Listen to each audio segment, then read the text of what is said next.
VR Anoop, ഇന്നലെയാണ് രാഹുൽ ഗാന്ധി പാർലമെന്റിൽ പ്രസംഗിച്ചത്. രാഹുൽ ഗാന്ധിയുടെ പ്രസംഗത്തിൽ അദ്ദേഹം പറയുന്നത് ധർമ്മേന്ദ്ര പ്രധാൻ അല്ല വിദ്യാർത്ഥികളുടെ ശത്രു, മറിച്ച് RSS ആണ്. RSS ആണ് ഇവിടുത്തെ വിദ്യാഭ്യാസത്തെ നയിച്ചുകൊണ്ടിരിക്കുന്നത്.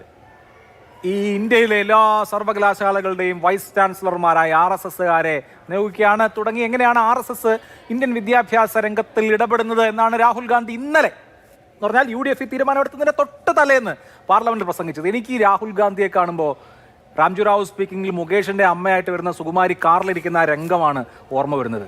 നിങ്ങളിത് നടപ്പാക്കാൻ തീരുമാനിച്ച വിവരം ആ മനുഷ്യനെ അറിയിച്ചോ? ഒരു സംശയവുമില്ല. അൺകോംപ്രമൈസിംഗ്ലി ഇന്ത്യയിൽ RSSനെതിരായുള്ള പോരാട്ടത്തിൻ്റെ ഒരു പുതിയ യുദ്ധമുഖം രാഹുൽ ഗാന്ധി തുറന്നിരിക്കുകയാണ്. അദ്ദേഹം കുറേ കാലങ്ങളായി ഇവിടെ RSSനെ പേരെടുത്ത് വിമർശിച്ചുകൊണ്ട് തന്നെ ഇത്തരം കാര്യങ്ങൾ പറഞ്ഞുകൊണ്ടിരിക്കുന്നുണ്ട്. തീർച്ചയായും വിദ്യാഭ്യാസ രംഗത്തെ കാവ്യവൽക്കരണത്തിനെതിരെ സന്ധിയില്ലാത്ത പോരാട്ടമാണ് കോൺഗ്രസിനെ സംബന്ധിച്ച് മുന്നോട്ട് വയ്ക്കുന്നത്. ഒരു സംശയവും വേണ്ട. ഞങ്ങളെ സംബന്ധിച്ച് ഇപ്പോൾ നല്ല കൊളസ്ട്രോൾ, ചീത്ത കൊളസ്ട്രോൾ എന്നൊക്കെ പറയുന്നത് പോലെ നല്ല PM-ശ്രീ, ചീത്ത PM-ശ്രീ എന്ന് രണ്ട് തരം PM-ശ്രീ ഇല്ല കോൺഗ്രസ് പാർട്ടിയെ സംബന്ധിച്ച്.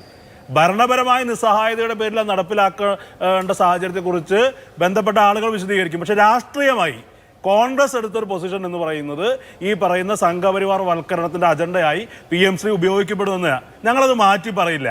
ഞങ്ങളുടെ രാഷ്ട്രീയമായ നിലപാടാണ്, രാഹുൽ ഗാന്ധിയുടെ നിലപാടാണ്. ഞാനിവിടെ ചർച്ചയ്ക്ക് വന്നിരിക്കുന്നത് കോൺഗ്രസ് പാർട്ടിയെ പ്രതിനിധീകരിച്ചുകൊണ്ടാണ്, രാഹുൽ ഗാന്ധിയുടെ രാഷ്ട്രീയ പ്രസ്ഥാനത്തെ പ്രതിനിധീകരിച്ചുകൊണ്ടാണ്. അപ്പം ഞങ്ങൾക്ക് പ്രാഥമികമായും പറയേണ്ടത് രാഷ്ട്രീയമാണെന്നേ. ഇപ്പം ഞങ്ങളുടെ രാഷ്ട്രീയം എന്ന് പറയുന്നത് ഈ പറയുന്ന സംഘപരിവാർവൽക്കരണത്തിനെതിരാണ്. പക്ഷേ ഈ പറയുന്ന ഒരു കരാർ ഏർപ്പെട്ടതിന് ശേഷം അത് പിന്മാറാൻ കഴിയാത്ത സാഹചര്യം എന്ത് എന്നുള്ള അതിൻ്റെ ഭരണപരമായി അത് അനിവാര്യമാക്കുന്ന നിസ്സഹായമായ സാഹചര്യങ്ങളുണ്ടെങ്കിൽ അത് ബന്ധപ്പെട്ട ആളുകൾ വിശദീകരിക്കുന്നേ. അതിനകത്ത് ഇപ്പോ സർക്കാരല്ലല്ലോ, മന്ത്രിസഭാ യോഗം അല്ലല്ലോ ഇപ്പൊ തീരുമാനമെടുത്തിരിക്കുന്നത്. ഇപ്പൊ തീരുമാനമെടുത്തിരിക്കുന്നത് ആരാണ്? UDF ആണ്. UDFന്റെ കൺവീനർ അടൂർ പ്രകാശാണ് PM-ശ്രീയുമായി മുന്നോട്ട് പോകാൻ മുന്നണി തീരുമാനിച്ച കാര്യം പറയുന്നത്. അപ്പോൾ മുന്നണിയിൽ ആരൊക്കെയാണുള്ളത്?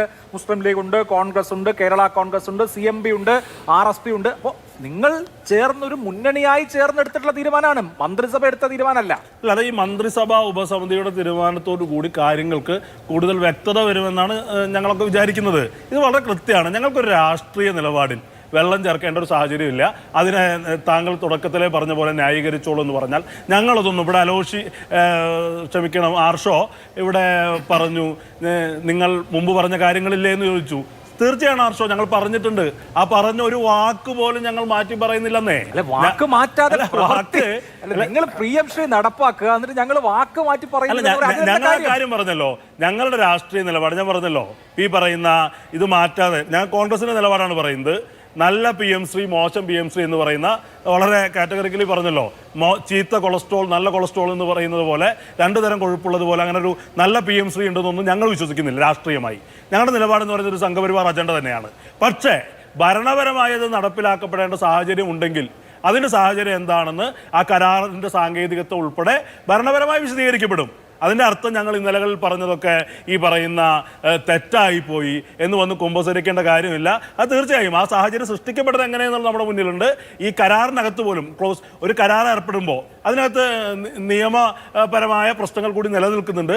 ആ കരാറിൽ നിന്ന് പിന്മാറാൻ കഴിയാത്ത തരത്തിൽ ആ കരാറിനകത്ത് കോൺഗ്രസിന് മുമ്പ് ഇങ്ങനെ ഒരു നിലപാടെടുത്ത് എനിക്ക് തോന്നുന്നു സിനിമാ നടന്മാരുടെയും നടിമാരുടെയും സംഘടനയായ അമ്മയാണെന്ന് തോന്നുന്നു. ഞങ്ങൾ ആക്രമിക്കപ്പെട്ട നടിയുടെ ഒപ്പമാണ്, എന്നാൽ പ്രതിയായ ദിലീപിന് വേണ്ടി വാദിക്കും എന്ന് പറഞ്ഞതുപോലെ ഞങ്ങളെ സംബന്ധിച്ച് ഇതിലൊക്കെ എതിർപ്പാണ്, പക്ഷെ ഞങ്ങൾ നടപ്പാക്കും. അല്ല, കോൺഗ്രസ് പാർട്ടിയെ സംബന്ധിച്ച് കോൺഗ്രസ് പാർട്ടി എടുത്ത രാഷ്ട്രീയമായ തീരുമാനം എന്ന് പറയുന്നത് ഞങ്ങൾ ഇന്നലകളിലെടുത്ത തീരുമാനത്തിൽ തന്നെയാണ്. PM-ശ്രീ പദ്ധതിക്ക് അതിൻ്റെ സംഘപരിവാർ ഉള്ളടക്കത്തിന് ഞങ്ങൾ എതിർത്തിട്ടുണ്ട്. ആ എതിർപ്പ് നിലനിൽക്കുന്നുണ്ട്. പക്ഷേ ഭരണപരമായി ഇപ്പോൾ അത് നടപ്പിലാക്കപ്പെടേണ്ട തുടരേണ്ട സാഹചര്യം ഉണ്ടെങ്കിൽ അതിൽ പോലും ക്ലാരിറ്റി ആവശ്യമാണ്. മന്ത്രിസഭാ ഉപസമിതിക്ക് ശേഷം തീരുമാനിക്കപ്പെടും എന്നുള്ള കാര്യങ്ങൾ വരുമ്പോൾ അത് വിശദീകരിക്കപ്പെടേണ്ട ബന്ധപ്പെട്ട ഭരണപരമായ കാര്യങ്ങൾ ഭരണ നേതൃത്വം വിശദീകരിക്കും.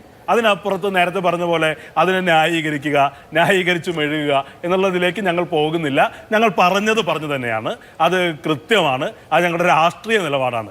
രാഷ്ട്രീയമാണ് അടിസ്ഥാനപരമായിട്ട് ഞങ്ങൾ ഉയർത്തിപ്പിടിക്കുന്നത്. ഈ നേരത്തെ താങ്കൾ ചോദിച്ചു, രാഹുൽ ഗാന്ധിയെ പോലൊരാൾ ഇത്ര വലിയൊരു പോരാട്ടം പ്രത്യേകിച്ച് വിദ്യാഭ്യാസ മേഖലയിലൊക്കെ RSSന്റെ അജണ്ടകൾക്കെതിരെ പോരാടുമ്പോൾ രാഹുൽ ഗാന്ധിയുടെ രാഷ്ട്രീയ പ്രസ്ഥാനം ഉയർത്തിപ്പിടിക്കേണ്ട ആ രാഷ്ട്രീയ നിലപാടിൽ ഒരു ഇഞ്ച് പോലും ഒരു രാഷ്ട്രീയ പാർട്ടി പ്രവർത്തകർ എന്നുള്ള നിലയ്ക്ക് ഞങ്ങൾക്ക് പിന്നോട്ട് പോകാൻ കഴിയില്ല.